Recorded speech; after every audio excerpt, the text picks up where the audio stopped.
দেখবেন ও সন্তান সন্ততি কাজে আসবে। আল্লাহর রাসূল পাক জমানে জানিয়ে দিলেন ইলম অর্জন করা এতটা গুরুত্বপূর্ণ ইবাদত, তোমরা ইলম অর্জন করতে থাকো। আল্লাহর রাসূল বলেন প্রত্যেকটা নরনারীর জন্য, মুসলিম নরনারীর জন্য ইলম অর্জন করা হচ্ছে ফরজ। ইলম অর্জন করা হচ্ছে ফরজ।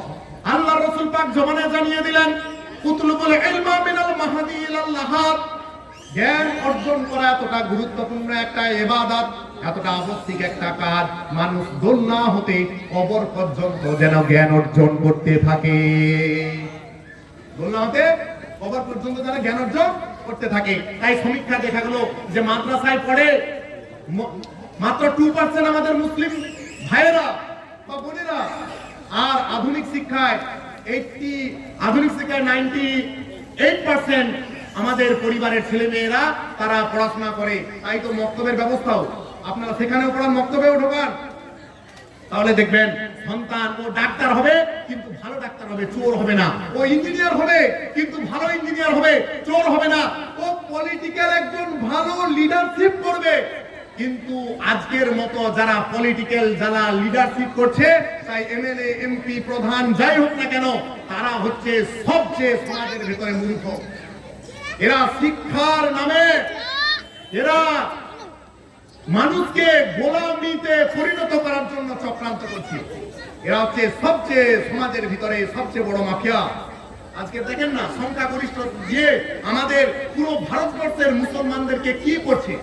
আজকের ইহুদিদেরকে দেখেন, পুরো ফিলিস্তিনকে শেষ করে দিল, পুরো বিশ্ব সভ্যতা চুপচাপ।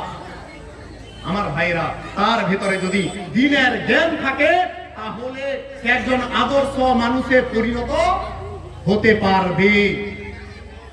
সেই কারণে আমার ভাইরা, আল্লাহর রাসূল জনাবে মুহাম্মদুর রাসূলুল্লাহ সাল্লাল্লাহু আলাইহি ওয়াসাল্লাম দুনিয়ার বুকে আল্লাহ রাব্বুল আলামিন এই কারণে আল্লাহর রাসূলকে পাঠালেন এই বর্বর সমাজকে আদর্শ সমাজে পরিণত করার জন্য।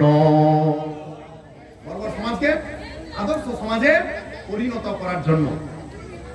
আল্লাহর কসম করে বলছি, বর্তমান সমাজ ব্যবস্থা, বর্তমান পারিবারিক জীবন ব্যবস্থা, বর্তমান পুরো রাষ্ট্র, বর্তমান পুরো বিশ্ব আজকের পুরো সমস্যায় জর্জরিত।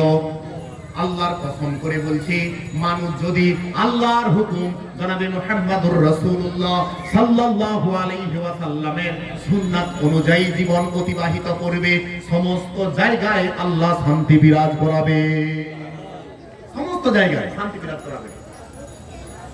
তাই রাসূলের সাথে মহব্বত করতে হবে। এ কথাও আল্লাহ রাব্বুল আলামিন বলেছেন। কারণ আল্লাহ রাব্বুল আলামিন রাসূলকে যা গুণাবলী দিয়ে পাঠিয়েছিলেন, যা আদর্শ দিয়ে পাঠিয়েছিলেন, বিশ্বের আর কাউকে দান করেননি। সূরা আহজাব 21 নম্বর আয়াতে কারিমা আল্লাহর কোরআন জানাচ্ছে, লাকাদ কানা লাকুম ফি রাসূলিল্লাহি উসওয়াতুন হাসানাহ। ও মানব সভ্যতা, তোমরা শোনো, তোমাদের মাঝে যে আমি আমার হাবিবকে দান করেছি সর্বোত্তম গুণাবলী দিয়ে দান করেছি। বলেন না সুবহানাল্লাহ।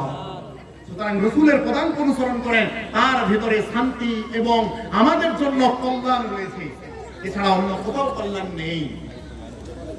সেই কারণে আল্লাহর রাসূল যখন দুনিয়াতে এলেন, পুরো ওনার লাইফটা বলা যাবে না, সামান্য ছোট ছোট যদি আমি লাইফ নিয়ে আলোচনা করি সময় শেষ হয়ে যাবে। আল্লাহর রাসূল সমাজের দিকে ফোকাস করলেন। সমাজে দেখলেন মানুষ এমন বর্বর হয়ে গেছে, সামান্য কারণে একে অপরকে হত্যা করা শুরু করে দিয়েছে। সামান্য কারণে আল্লাহর রাসূল প্রতিবাদ করলেন। আল্লাহর রাসূল হরবে ফেজারের যুদ্ধ যখন দেখলেন, রাসূলের তখন বয়স মাত্র 15 বছর। আমার যুবক ভাইদেরকে বলবো, কমিটির ভাইদেরকে বলবো, আপনারাও ইউনিটি তৈরি করুন, আল্লাহর রাসূলের নীতির সঙ্গে আপনাদের এই ইউনিটিকে মেলান। আল্লাহর রাসূল হিলফুল ফাজুল নামে একটি শান্তি সংঘ তৈরি করলেন এবং মানুষদেরকে বললেন, ও মানুষেরা, তোমরা কাকে মারছো? তোমার রক্ত লাল, আর যে মারছো তার রক্ত লাল, যাকে হত্যা করছো তার রক্ত লাল। সবাই আমরা ভাই ভাই। মানব সম্পদ পৃথিবীর মধ্যে সবচেয়ে বড় সম্পদ। কেন তোমরা সামান্য কারণে নিজেদের ভিতরে গন্ডগোল ফাটনা ফাসাদে লিপ্ত আছো? আল্লাহর রাসূল সমাজের, আল্লাহর রাসূলের বয়স তখন 15 বছর। সমাজের বিশিষ্ট ইয়ং জেনারেশনদেরকে নিয়ে এবং সমাজের বুঝগার ব্যক্তিদেরকে নিয়ে, বুদ্ধিজীবীদেরকে নিয়ে একটি সংগঠন বানালেন। সেই সংগঠনের প্রেসিডেন্ট হলেন আমার আপনার নবী জনাবে মুহাম্মদুর রাসূলুল্লাহ। আর তার নীতি কি ছিল? সমাজে বিধবা মহিলাদের উপরে অত্যাচার করা হতো, তাদেরকে কুলক্ষণী বলা হতো। এমনকি দেখেন আমার হিন্দু ভাইয়েরা, তাদের যদি কোনো স্বামী যদি মারা যেত, সমাজ এত বর্বর ছিল, সেই স্বামীর চিতাতে ফুটফুটে ওই বিধবা মহিলাকে ওই জ্বলন্ত চিতার উপর ছেড়ে দেওয়া হতো। ছটফট করতে করতে করতে করতে ওই বিধবা মহিলাটা মারা যেত। এমন বর্বর সমাজ ছিল। এই সমাজকে পরিবর্তন করেছে, প্রথম আঙ্গুল দিয়েছে কেউ নয়, আমার আপনার নবী জনাবে মুহাম্মদুর রাসূলুল্লাহ চিল্লা বলেন সাল্লাল্লাহু আলাইহি ওয়াসাল্লাম। পৃথিবীতে ঈশ্বরচন্দ্র বিদ্যাসাগর বিধবা বিবাহ উনার নিজের বড় ছেলেকে দিয়ে প্রথমে শুরু করলেন, আর আইন পাস হলো 1956 সালে।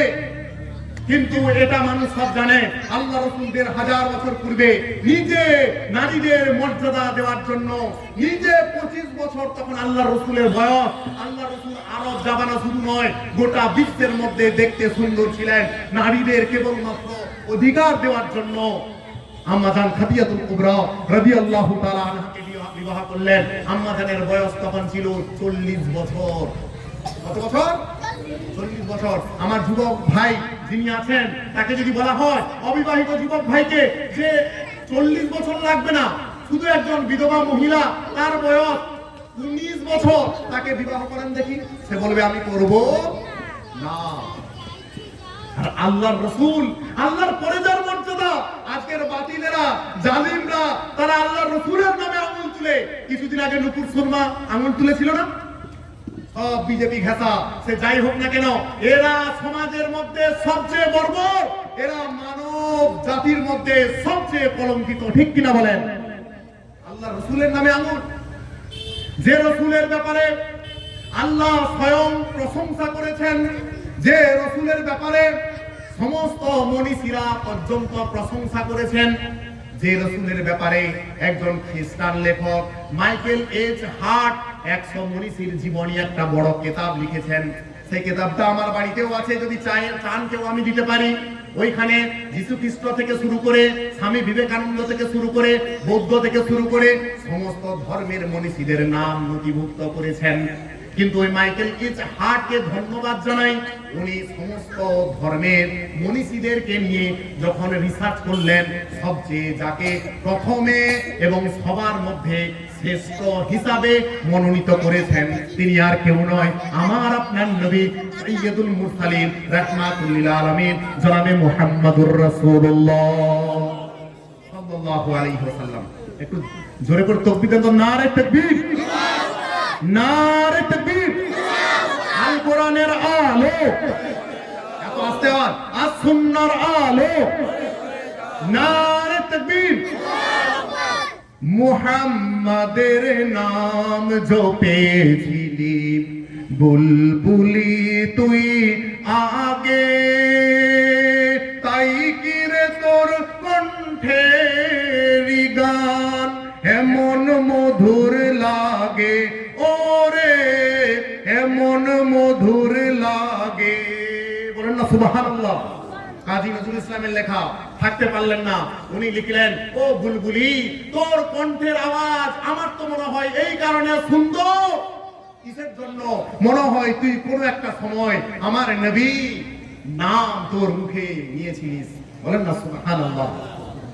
মুহাম্মাদের নাম জপেছিলি বুলবুলি তুই আগে, তাই কি রে তোর কণ্ঠের গান এমন মধুর লাগে, ওরে এমন মধুর লাগে, ওরে গোলাপ নিরিবিলি মোর নবীর কদম চুমেছিলি। বলেন না সুবহানাল্লাহ। ওরে গোলাপ নিরিবিলি মোর নবীর কদম চুমেছিলি, সেই কদমের খুশ খুশবু আজো, সেই কদমের খুশবু আজো তোর আতরে জাগে। বলেন না সুবহানাল্লাহ। নারে তাকবীর, নারে তাকবীর। আমার ভাই রাসূলের সাথে মহব্বত করেন। তাহলে আমি কোথায় ছিলাম? আল্লাহর রাসূলের প্রশংসা কোথায় কে করেছেন ভুলে গেছেন? মাইকেল এইচ হার্ট, একজন খ্রিস্টান লেখক। আমরা করিনি, আমরা তো তার রাসূলের মহব্বত করি, কিন্তু আমি বলতে চাই বিধর্মীরা রাসূলকে চিনলো, আমরা চিনতে পারলাম না। বিধর্মীরা রাসূলকে নিয়ে যা গবেষণা করেন, বিন্দু মাত্র আমরা রাসূলকে নিয়ে গবেষণা করি না। আল্লাহ রাসূল খাওয়ার শেষে কি করতেন? বাসনকে চেটে পুচে খেতেন, ভালো করে পরিষ্কার করে খেতেন।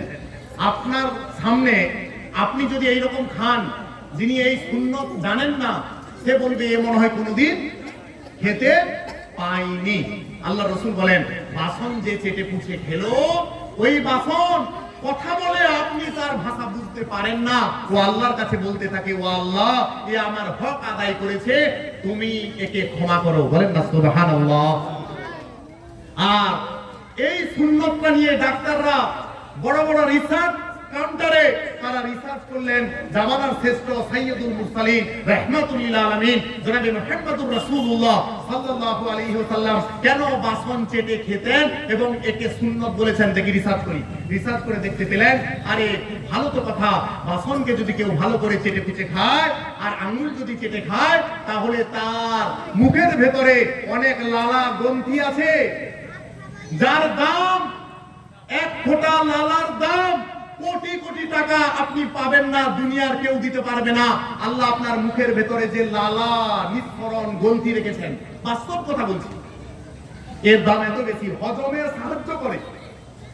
আর আপনি যত আঙুল চেটে চেটে খাবেন, বাসন চেটে চেটে খাবেন, আপনার লালা নিঃসরণ প্রচুর পরিমাণে হবে, খাওয়ার তাড়াতাড়ি হজম হবে। বলেন না সুবহানাল্লাহ। আজকের আল্লাহ রাসূলের সুন্নাত হচ্ছে